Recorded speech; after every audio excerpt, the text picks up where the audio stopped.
नमस्कार स्टूडेंट, हम लोग पढ़ रहे थे इंडियन पॉलिटी और उसमें हम लोग पढ़ रहे थे राजपाल।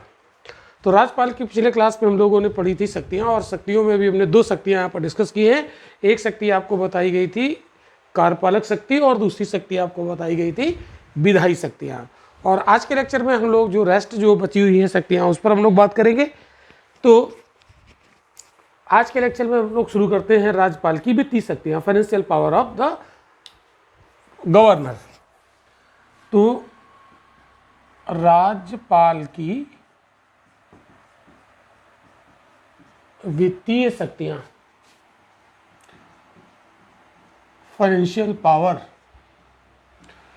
तो यहाँ पर आपको कुछ नया नहीं सीखना है, आपको वही सीखना है, मतलब वही रिवाइज करना है जो आपने प्रेसिडेंट पे पढ़ा था। तो जो मैंने प्रेसिडेंट आपको पढ़ाया था उसको आप देखिएगा उस लेक्चर को। अगर आपको ना पता हो कि वो लेक्चर कहाँ मिलेगा तो आई बटन में लिंक दे दिया जाएगा, उसमें आप क्लिक करके वो सारे लेक्चर आप देख सकते हैं, या ये लेक्चर हमारे आप एप्लीकेशन में भी जाकर देख सकते हैं। ओके, तो वित्तीय शक्तियों में सबसे पहले हम लोग बात करते हैं जैसे इसमें जो बजट वाला मामला है। ओके, तो राज्य सरकार का जो बजट होता है वो सुनिश्चित करता है कि वार्षिक वित्तीय विवरण को राज्य के विधानमंडल के सामने रखा जाए। क्लियर? तो राज्यपाल यह सुनिश्चित करता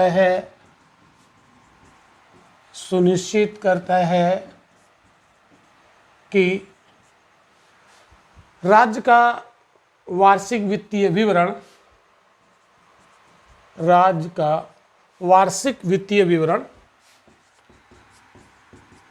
वार्षिक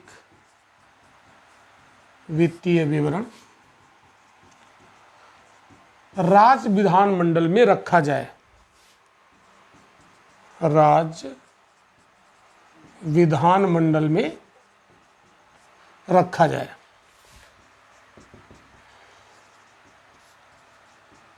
तो ये जो वार्षिक वित्तीय विवरण होता है इसको हम बजट बोलते हैं, लेकिन बजट शब्द का प्रयोग कॉन्स्टिट्यूशन में नहीं किया गया है।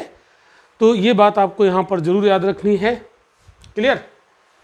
तो राज्यपाल जो राज्य के वित्त मंत्री होते हैं उनके माध्यम से इस बजट को कहाँ पर रखवाते हैं? विधानमंडल में, लेजिस्लेचर में रखवाते हैं। क्लियर? तो चूंकि बजट फाइनेंस का मामला होता है, धन का मामला होता है, इसलिए ये राज्यपाल की वित्तीय शक्ति के अंतर्गत हम इसे पढ़ते हैं। दूसरी वित्तीय शक्ति की अगर हम लोग बात करें तो आपको जब हमने राष्ट्रपति पढ़ाया था तो वहाँ पर हमने मनी बिल की बात की थी।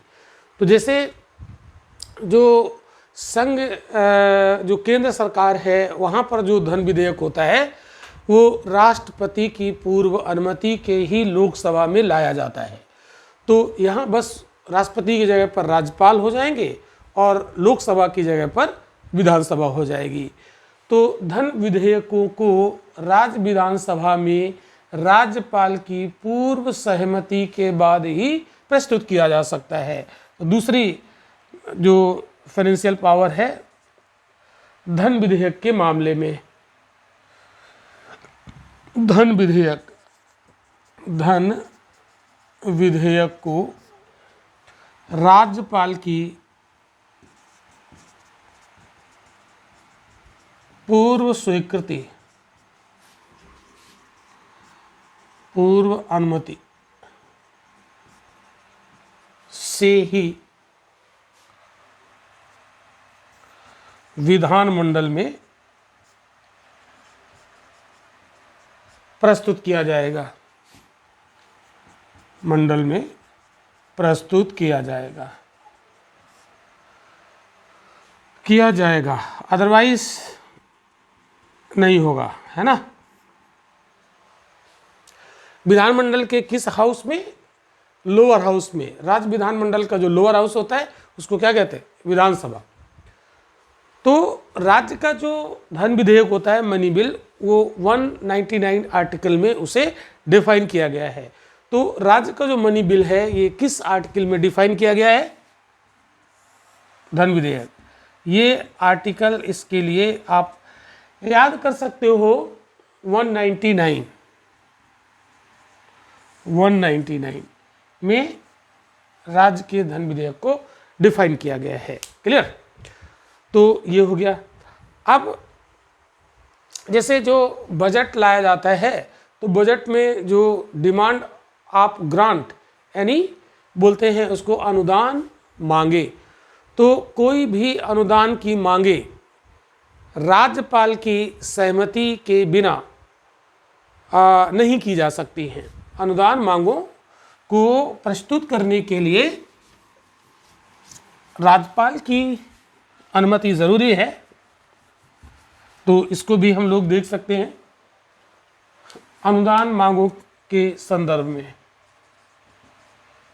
अनुदान मांगों के संदर्भ में जो फाइनेंशियल पावर होती है वो क्या है?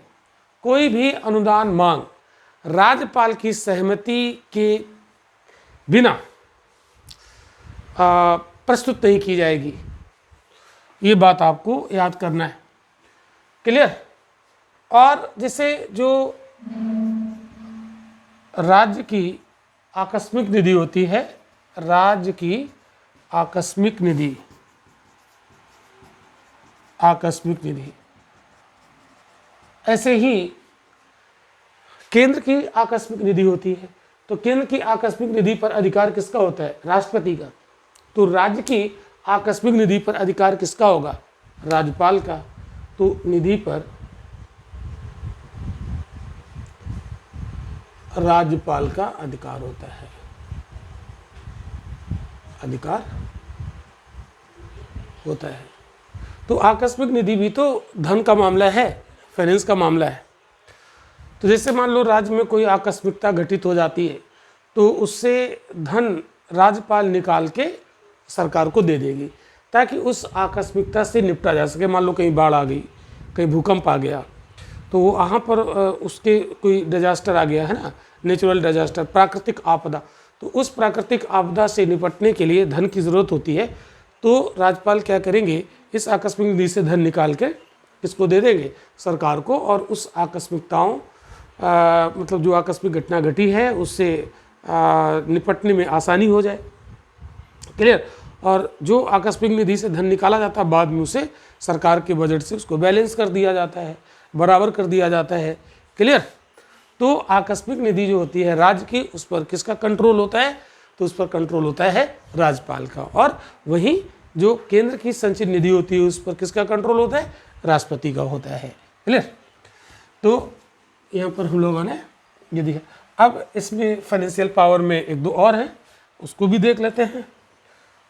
तो चूँकि राष्ट्रपति हम इसे पढ़ चुके हैं तो समझने के दृष्टि से कोई दिक्कत नहीं हो रही होगी अगर आपको वो वाले लेक्चर याद हैं तो देखो, लेक्चर को एक बार देखने से कोई फ़ायदा नहीं होगा। एक बार उसे देखो, उसका नोट्स बनाओ, उसे दोबारा देखो और इसके बाद नोट्स को बार बार रिवाइज़ करो। तो जितना आप रिवाइज़ करेंगे उतना ही ज़्यादा आपके अंदर कॉन्फिडेंस डेवलप होगा।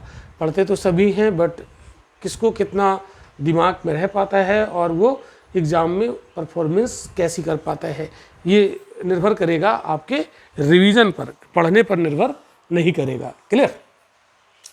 नेक्स्ट फाइनेंशियल पावर की अगर हम लोग बात करें तो ये राज्य वित्त आयोग का गठन करता है। राज्य वित्त आयोग का गठन, राज्य वित्त आयोग का गठन कौन करता है? राज्यपाल। ये भी इनकी फाइनेंशियल पावर है।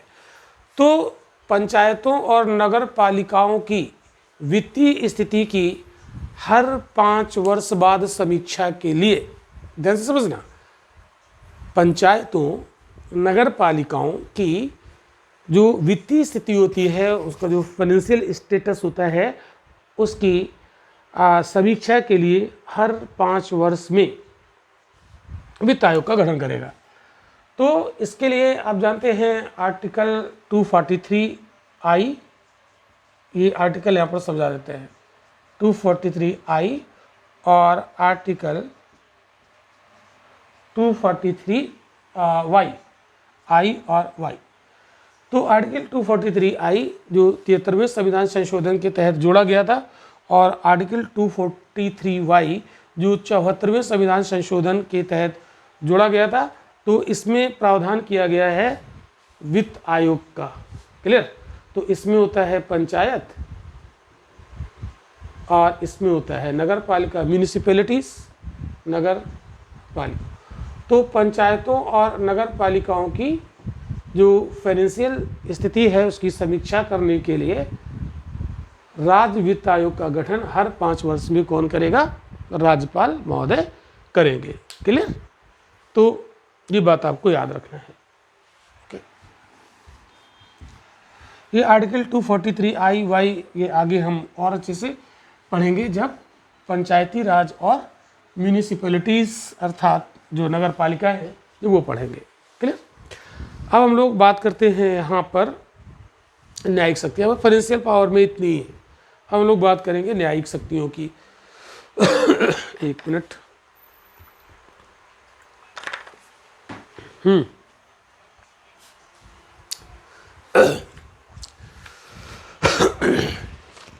फाइनेंशियल पावर, सॉरी, न्यायिक शक्तियाँ। अब कहेंगे कि न्यायिक शक्तियाँ, भाई राज्यपाल तो कार्यपालिका है, कार्यपालिका होता है ना एग्जीक्यूटिव, तो इसको एग्जीक्यूटिव को जुडिशियल पावर क्यों दी जाएंगी? फिर तो कार्यपालिका और न्यायपालिका का जो सेपरेशन की बात कही गई है वो तो फिर यहाँ हो नहीं पाएगी। तो जो न्यायिक शक्तियाँ राज्यपाल को दी जाती हैं वो बहुत बार देखो होता क्या है, इसका क्या आधार है। जब हमने राष्ट्रपति की न्यायिक शक्तियाँ आपको बताई थी तो उस समय भी हमने आपको बताया था, जैसे अगर राष्ट्रपति को कुछ पावर दी गई, जैसे सुप्रीम कोर्ट ने कोई डिसीजन दिया और मान लो किसी को मृत्युदंड दे दिया, कोई सज़ा सुना दी, तो फिर वो व्यक्ति सुप्रीम कोर्ट ने जो सज़ा सुनाई उसकी याचिका वो राष्ट्रपति के पास ले जाएंगे। और राष्ट्रपति को इतनी पावर होती है कि सुप्रीम कोर्ट के द्वारा दिए गए मृत्युदंड को क्षमा कर सकता है। बात समझ रहे हैं? तो क्या फिर राष्ट्रपति को ये जो पावर दी गई एक प्रकार की न्यायिक शक्ति के रूप में इसको देखेंगे कि राष्ट्रपति ने न्याय सुना दिया? तो एक्चुअल में जो राष्ट्रपति को ये पावर दी गई है कि सुप्रीम कोर्ट के द्वारा दिए गए डिसीजन को वो चेंज कर दे, तो ये एक्चुअल में भूल सुधार के आधार पर दी गई है, भूल को सुधारने के लिए। ऐसा हो सकता है कभी कभी जो न्यायालय में जो लोग न्यायाधीश बैठते हैं, न्यायमूर्ति, वो भी तो इंसान होते हैं। हो सकता है कभी न्याय सुनाने में उनसे भी भूल हो गई हो। तो मान लो अगर किसी व्यक्ति को मृत्युदंड सुना दिया सुप्रीम कोर्ट ने और उसको मृत्युदंड हो भी गया और बाद में पता चला कि यार वो गलत था, मतलब साक्ष्यों का उतना अभाव, मतलब जो एविडेंस थे, जो विटनेस थे, गवाह थे, वो उतने पर्याप्त नहीं थे, जिसकी वजह से न्यायालय ने जो डिसीजन सुनाया वो सही नहीं था। और फिर कहें कि अब क्या हो, अब तो वो मर ही गया, उसको तो फांसी दे दी गई, अब भूल तो सुधर नहीं सकती है, केवल पश्चाताप हो सकता है। तो ऐसी स्थिति में राष्ट्रपति के पास मामला जाता है। तो न्यायालय के द्वारा यदि कोई भूल हुई तो उसको एक अंतिम मौका दिया जाता है कि राष्ट्रपति के पास जाकर उसे सुधार दिया जाए। क्लियर? तो जब राष्ट्रपति को जो न्यायिक शक्तियाँ दी गई हैं और उसी प्रकार राज्य में राज्यपाल को न्यायिक शक्तियाँ दी गई, तो इसका आधार आपको समझ में आया? क्यों, मतलब क्या है आधार, क्यों दी गई? भूल सुधार, है ना, ये ध्यान रखिएगा। अब यहाँ पर हमें समझना ये है कि जैसे मान लो कि राष्ट्रपति को जो न्यायिक शक्तियाँ दी गई हैं, तो किन किन मामलों में राष्ट्रपति एक्शन लेंगे? तो अगर किसी अपराधी को तब दंड दिया गया हो जब उसने केंद्र यानी संघ सूची के विषयों के तहत बने हुए कानून का उल्लंघन किया हो और फिर उसे दंड सुनाया गया हो, तो राष्ट्रपति एक्शन लेंगे। और यदि राज्य सूची के विषय पर बनी हुई विधि का अगर किसी ने उल्लंघन किया और उसे दंडित किया गया, तो फिर उस पर माफ़ करने का राइट राज्यपाल को होगा। ये बात बहुत अच्छे से समझ लेना। हाँ, समवर्ती सूची भी यहाँ पर काम करेगी। अगर समवर्ती सूची के विषय पर कोई कानून बना और उस कानून का उल्लंघन किया किसी व्यक्ति ने, तो फिर उसको दंड दिया गया और फिर उस दंड से जो मतलब वो दंड माफ़ करने का जो राइट होगा वो राज्यपाल के पास होगा। इसी प्रकार संघ सूची और समवर्ती सूची के विषयों पर अगर कोई कानून बना है और उसका किसी ने उल्लंघन किया और फिर उसे दंडित किया गया तो फिर उसे माफ़ करने का राइट जो है, जो मामला है, वो राष्ट्रपति के पास जाएगा। क्लियर हो गई बात इतनी? हाँ, अगर सेना की अदालत ने किसी को दंड दिया है तो राष्ट्रपति ही उसे माफ़ करेंगे, और सेना के अदालत ने अगर किसी को दंड दिया तो राज्यपाल उसे माफ़ नहीं करेंगे। ये बातें नोट कर लेना। चलिए, तो अब यहाँ पर लोग न्यायिक शक्तियों में सबसे पहले बात करते हैं।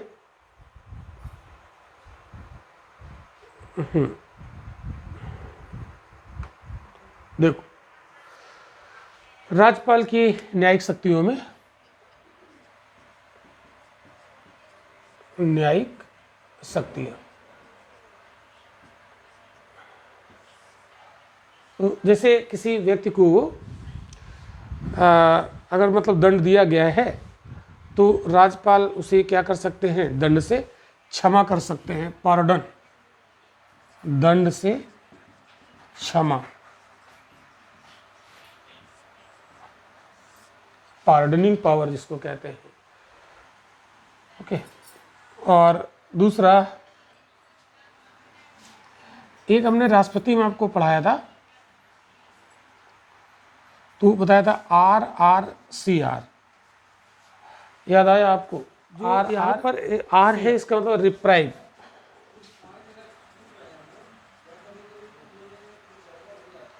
ठीक है, इसका मतलब होता है रिमिशन, और इसका मतलब होता है कम्यूट, और इसका मतलब होता है रिस्पाइट।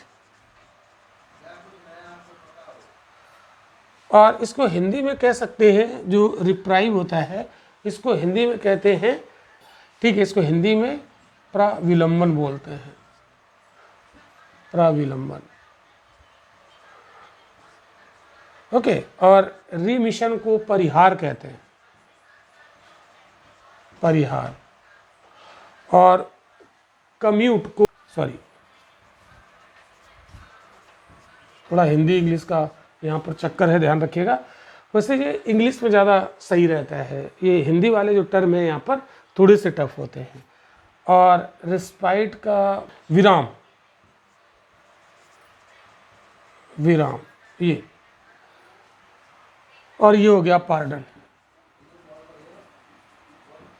ओके, तो इसका पार्डन का मतलब होता है कि जैसे कोई दंड दिया गया और राज्यपाल के पास दया याचिका गई तो उसका क्षमा कर देंगे, वो क्षमादान।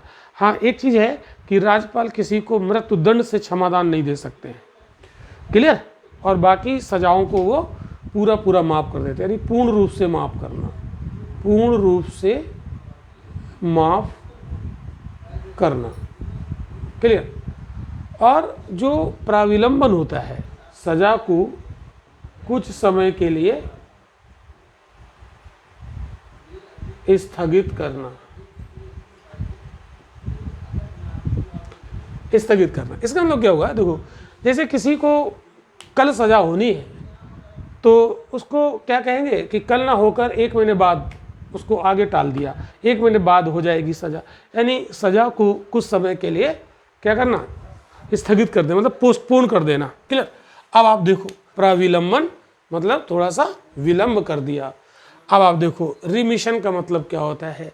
रिमिशन का मतलब होता है जो सजा मिली है उसको थोड़ा सा कम कर देना, reduce the amount of punishment, यानी सजा को कम करना, सजा को कम करना।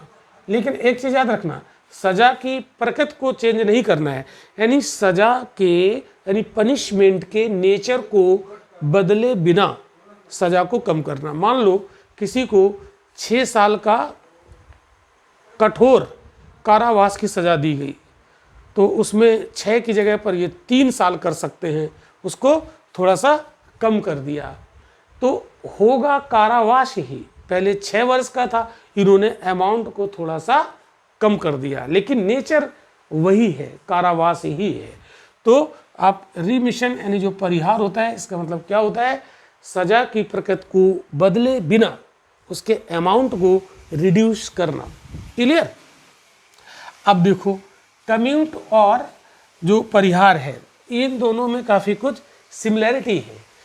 यहाँ भी सज़ा को कम करना है, यहाँ भी सज़ा को कम करना, लेकिन उसकी प्रकृति को बदलते हुए, है ना, सज़ा की प्रकृति को बदलते हुए, सज़ा की प्रकृति को बदलते हुए।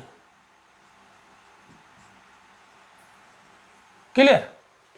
तो सजा की प्रकृति को बदल दिया जाएगा, उसे थोड़ा सा कम कर दिया जाएगा।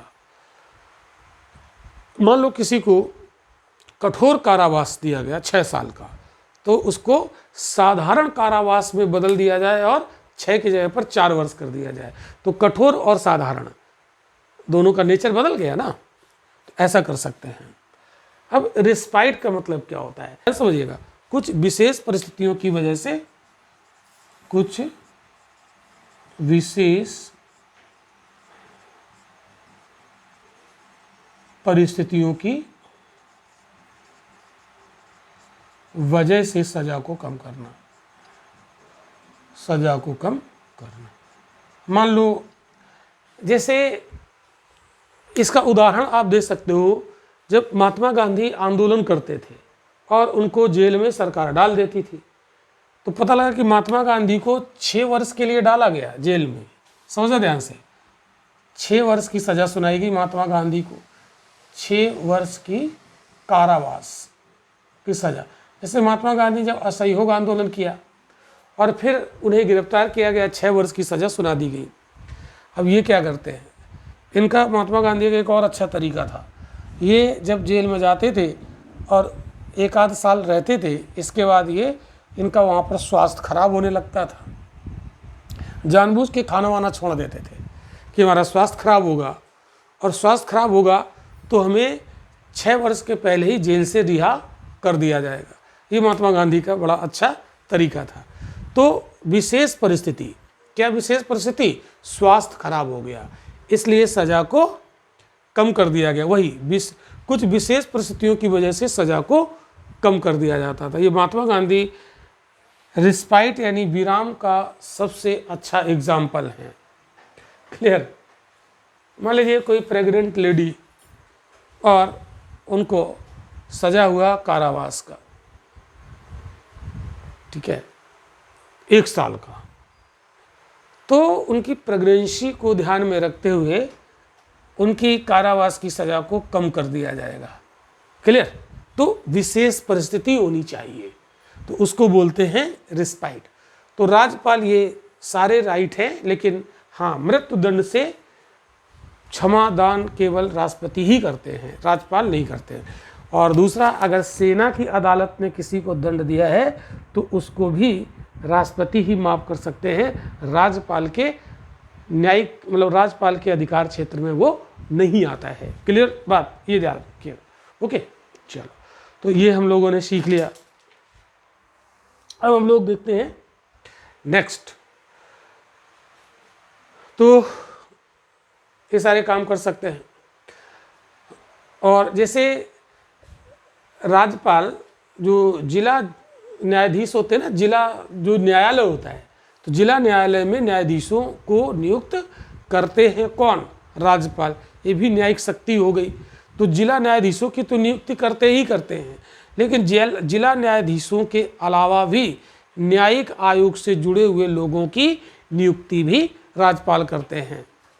हाँ, इन नियुक्तियों में वे राज्य के हाई कोर्ट और राज्य लोक सेवा आयोग से विचार करते हैं, तब करते हैं। क्लियर। ये हमने आपको जब डिस्ट्रिक्ट कोर्ट पढ़ाया था तो ये बात हमने आपको बताई थी। तो जिला जजों की नियुक्ति राष्ट्रपति नहीं करेंगे, कौन करेंगे, राज्यपाल।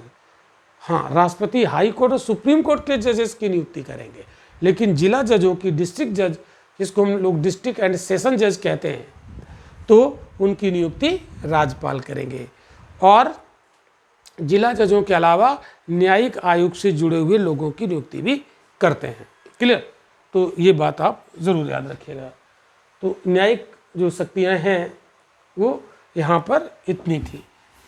तो हमने देखी यहाँ पर वित्तीय शक्तियाँ, न्यायिक शक्तियाँ, और प्रीवियस लेक्चर में हमने पढ़ा था कार्यकारी शक्तियाँ और लेजिस्लेटिव पावर, ये हमने पढ़ ली थी, 4 हो गई। अब एक पावर और बचती है जिसको हम लोग कहते हैं डिस्क्रिशनरी पावर, यानी विवेकी शक्तियाँ। तो राज्यपाल की विवेकी शक्तियाँ, ये भी काफ़ी इम्पोर्टेंट है।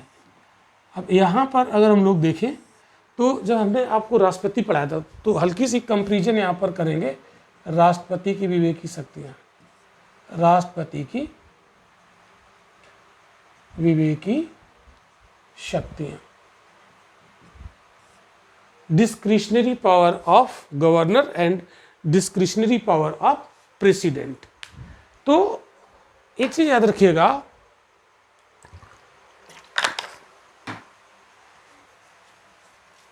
हमारे कॉन्स्टिट्यूशन में राष्ट्रपति के लिए कोई विवेकी शक्तियों का प्रोविजन नहीं है। फिर से ध्यान से सुनिए, हेलो, ध्यान से सुनो, मैंने क्या बोला। हमारे कॉन्स्टिट्यूशन में राष्ट्रपति के लिए कोई भी डिस्क्रिशनरी जो पावर्स हैं यानी विवेकी शक्तियां हैं उनका उल्लेख नहीं। तो फिर क्या जो इंडियन प्रेसिडेंट हैं क्या ये अपने बुद्धि विवेक का यूज़ नहीं करते हैं? अरे करते हैं, लेकिन कब? कोई सिचुएशन विशेष में करते हैं, कोई सिचुएशन विशेष, यानी सिचुएशनल डिस्क्रिशनरी पावर का यूज़ राष्ट्रपति करते हैं। कुछ ऐसी परिस्थितियां क्रिएट होती हैं जिस समय राष्ट्रपति विवेकी शक्तियों का प्रयोग करते हैं। तो थोड़ी सी तुलना करते हुए हम इसको यहाँ पर पढ़ेंगे, जिससे आपको बहुत आसानी से ये समझ में आ जाएगा, दोनों में डिफरेंस भी क्लियर हो जाएंगे। तो ये विवेकी शक्तियाँ परिस्थितियों से, परिस्थितिजन्य विवेकी शक्तियों का प्रयोग करते हैं। परिस्थिति जन विवेकी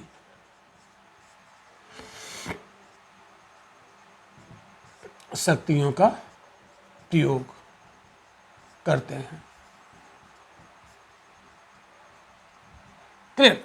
लेकिन राज्यपाल की जो विवेकी शक्तियां हैं उसको हम 2 कैटेगरी में रख सकते हैं। राज्यपाल के लिए संविधान में भी कुछ प्रोविज़न किए गए हैं विवेकी शक्तियों के लिए, यानी संवैधानिक विवेकी शक्तियां, संवैधानिक विवेकी शक्तियां और परिस्थितिजन्य विवेकी शक्तियां, सिचुएशनल डिस्क्रिशनरी पावर, परिस्थितिजन्य विवेकी शक्तियां, विवेकी। इसका मतलब है कि यहाँ पर आपको स्पष्ट तौर पर दिख रहा होगा राज्यपाल के पास विवेकी शक्तियाँ ज़्यादा हैं। कहीं आप ये मत सोच लिया कि राष्ट्रपति के पास ज़्यादा होगी, क्योंकि राष्ट्रपति तो ये भारत का है ना, राज्यपाल तो केवल राज्य के लिए है। तो ध्यान रखिएगा, राष्ट्रपति के पास विवेकी शक्तियाँ कम हैं, राज्यपाल के पास ज़्यादा हैं। 2 कैटेगरी और वहाँ एक ही है। अब आपके दिमाग में ये आ रहा होगा सर विवेकी शक्तियाँ होती क्या है? तो बहुत आसान है। विवेकी शक्तियाँ का मतलब होता है जब आप अपनी बुद्धि विवेक से सोच कर निर्णय लें तो वो आपकी विवेकी शक्ति है ना। कोई पीछे से आपको बोल ना रहा हो, पर्दे के पीछे खड़ा हो, जैसा वो बोले वही आप बोल रहे हो, तो वो तो किसी के दबाव में आप बोल रहे हो ना। आपको कोई बताने वाला नहीं, अपने बुद्धि विवेक से आपको निर्णय लेना है। तो भारत में जो राष्ट्रपति हैं ये अपने बुद्धि विवेक का प्रयोग बहुत कम ही करते हैं। ये किसके बुद्धि विवेक से चलते हैं? किसके बुद्धि विवेक से चलते हैं? प्रधानमंत्री और उनकी मंत्री परिषद के बुद्धि विवेक से चलते हैं। और जैसा प्रधानमंत्री और उनकी मंत्री परिषद कहती है वैसा ही राष्ट्रपति करते हैं। तो ये अपने बुद्धि विवेक का, अपने दिमाग का इस्तेमाल नहीं करते हैं, इनका दिमाग जंग लग जाता है। क्लियर? लेकिन कुछ ऐसी सिचुएशन आती हैं जहाँ पर राष्ट्रपति अपने बुद्धि विवेक का प्रयोग करके डिसीजन लेते हैं। तो वो हमने जब राष्ट्रपति आपको पढ़ाया था तो वो सारी चीज़ें हमने समझाई थी, लेकिन एक बार हम आपको याद दिला देते हैं और वही चीज़ें आप यहाँ राज्यपाल में भी फॉलो कर लेंगे। तो जैसे एक सिचुएशन देखो, मान लो कि लोकसभा का चुनाव हुआ और लोकसभा के चुनाव में किसी भी पार्टी को स्पष्ट बहुमत नहीं मिला, स्पष्ट बहुमत नहीं मिला, यानी पूर्ण बहुमत नहीं मिला। और हमारे यहाँ परंपरा है कि जिसको पूर्ण बहुमत मिलता है उसी पार्टी को राष्ट्रपति सरकार बनाने के लिए इनवाइट करते हैं और उस पार्टी हेड को सामान्य तौर पर उस पार्टी के प्रमुख को प्रधानमंत्री बनाते हैं और फिर प्रधानमंत्री की सलाह से अन्य मंत्रियों की नियुक्ति करते हैं। ये प्रक्रिया है। लेकिन अगर लोकसभा के चुनाव में किसी भी पार्टी को पूर्ण बहुमत मिला ही नहीं, तो अब ये किसको सरकार बनाने के लिए इनवाइट करेंगे? तो वहाँ पर ये अपने बुद्धि और विवेक का प्रयोग करेंगे और इनको लगेगा कि फला पार्टी को हमें सरकार बनाने के लिए इनवाइट करना चाहिए। तो उससे ये अपना डिस्कस करेंगे कि भाई बहुमत तो आपको मिला नहीं है, लेकिन हम अगर आपको सरकार बनाने के लिए इनवाइट करते हैं और आप सरकार बना भी लेते हैं, लेकिन आपको 1 महीने के अंदर लोकसभा में आपको बहुमत सिद्ध करना पड़ेगा। ये उसके साथ कंडीशन लगा देंगे और तो ये अपने बुद्धि विवेक से सरकार बनाने का निर्णय जिसको चाहेंगे उसको दे देंगे। यहाँ पर ये अपने बुद्धि विवेक का प्रयोग करेंगे। सिमिलर, बिल्कुल सिमिलरिटी है। यही सिमिलरिटी राज्यपाल के मामले में भी है। तो अगर परिस्थिति क्या है, अगर राज्य विधानसभा का चुनाव हुआ और उसमें किसी भी पार्टी को पूर्ण बहुमत नहीं मिला, तो राज्यपाल अपने बुद्धि विवेक से जिस पार्टी को चाहे उस पार्टी को सरकार बनाने के लिए इनवाइट करेंगे। क्लियर? अब देखो सिचुएशन एक ये थी, एक सिचुएशन थी। अब दूसरी सिचुएशन क्या हो, ये यहाँ पर आप कॉमन करेंगे। तो सिचुएशन नंबर 1, इसको कहते हैं त्रिशंकु जो संसद है या राज्य में जब त्रिशंकु विधानसभा पैदा हो जाती है, यानी जब किसी दल को पूर्ण बहुमत प्राप्त ना हो, जब किसी दल को पूर्ण बहुमत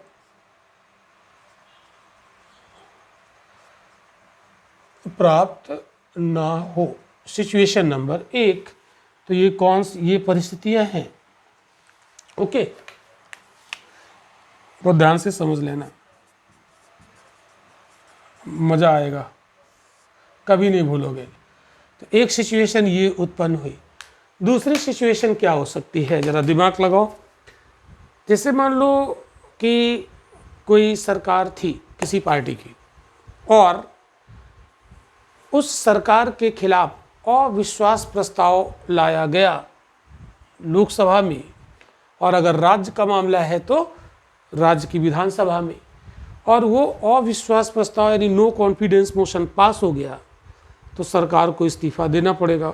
और ऐसी स्थिति में अगर सरकार इस्तीफा नहीं देती है तो केंद्र में राष्ट्रपति और राज्य के मामले में राज्यपाल उस सरकार के हेड को अर्थात प्रधानमंत्री या मुख्यमंत्री को बर्खास्त कर देंगे, उन्हें अपदस्थ कर देंगे, हटा देंगे ज़बरदस्ती। क्यों? प्रधानमंत्री की सलाह राष्ट्रपति तब तक मानेंगे जब तक उनकी सरकार को लोकसभा में मेजॉरिटी हासिल है। सिमिलर तरीके से राज्यपाल किसी सीएम की सरकार की बात तब तक मानेंगे जब तक उनको विधानसभा में विश्वास हासिल है, और जब विश्वास हासिल नहीं रहा, अविश्वास प्रस्ताव पास हो गया, तो ये उस प्रधानमंत्री को और उस मुख्यमंत्री को अपदस्थ कर देंगे।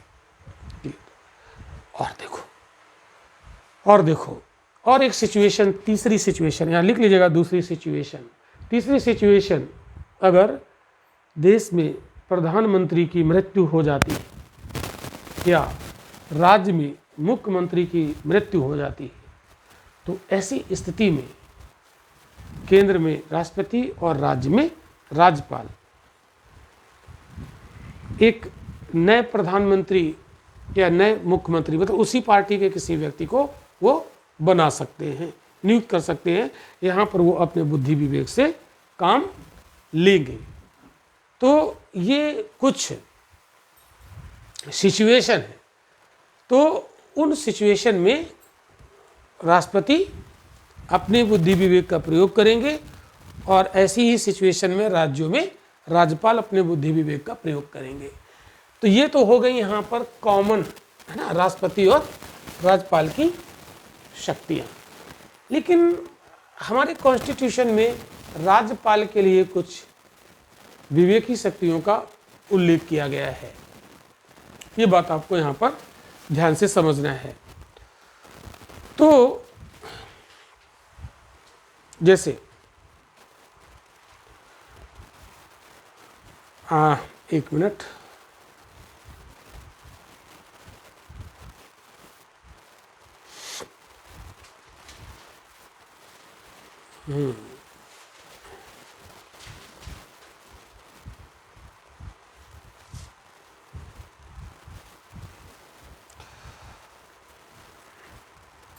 One minute.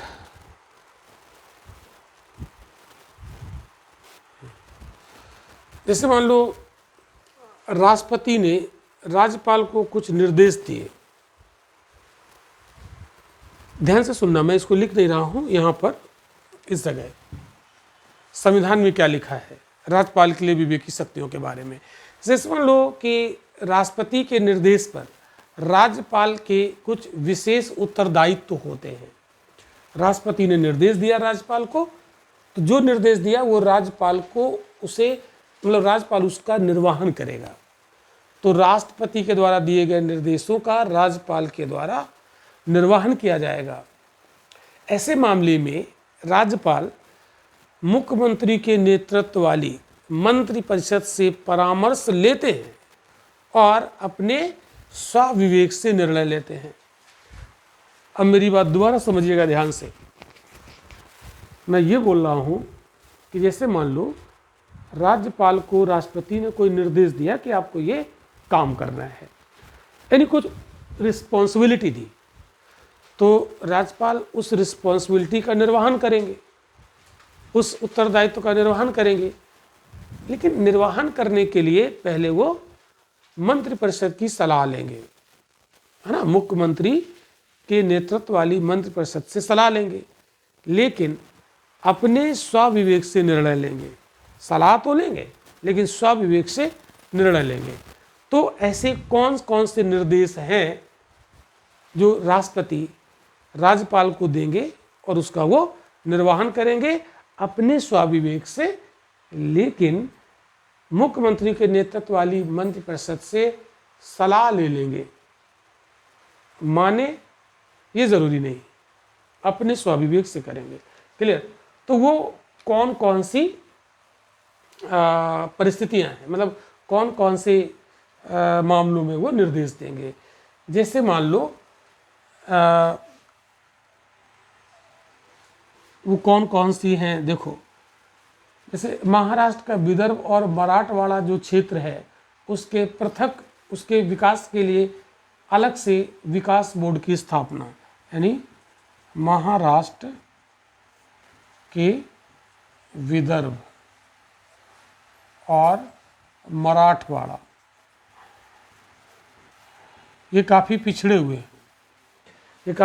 हुए क्षेत्र हैं। आपने सुना होगा कि जो विदर्भ के किसान हैं वो सुसाइड किया करते हैं, है ना, बड़ा पिछड़ा हुआ है ये। तो मराठवाड़ा और विदर्भ क्षेत्र का विकास करना होगा अलग से, तो इनके लिए पृथक विकास बोर्ड की स्थापना के लिए पृथक विकास बोर्ड की स्थापना। तो राष्ट्रपति इसका निर्देश देंगे। बहुत ध्यान समझना, राष्ट्रपति महाराष्ट्र के गवर्नर को ये निर्देश देंगे कि आप विदर्भ और मराठवाड़ा के लिए पृथक विकास बोर्ड की स्थापना करें। तो महाराष्ट्र के राज्यपाल क्या करेंगे, तुरंत महाराष्ट्र का जो सीएम होगा और जो उसकी मनपसंद होगी उससे एडवाइस लेंगे और अपने स्वाविवेक से पृथक विकास बोर्ड की स्थापना कर देंगे। क्लियर? तो विदर्भ और मराठवाड़ा क्षेत्र के लिए जो पृथक विकास बोर्ड की स्थापना है वो राज्यपाल करेंगे अपने विवेक से, ऐसा संविधान में लिखा है। तो ये संवैधानिक विवेकी शक्तियों के अंतर्गत आएगा। सेम गुजरात के सौराष्ट्र और कच्छ प्रदेश के लिए, गुजरात के सौराष्ट्र और कच्छ प्रदेश के लिए,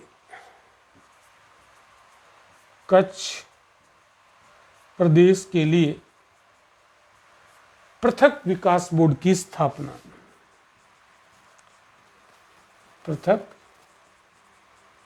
विकास बोर्ड की स्थापना। यहां भी राज्यपाल अपने विवेक से काम करेंगे। क्लियर?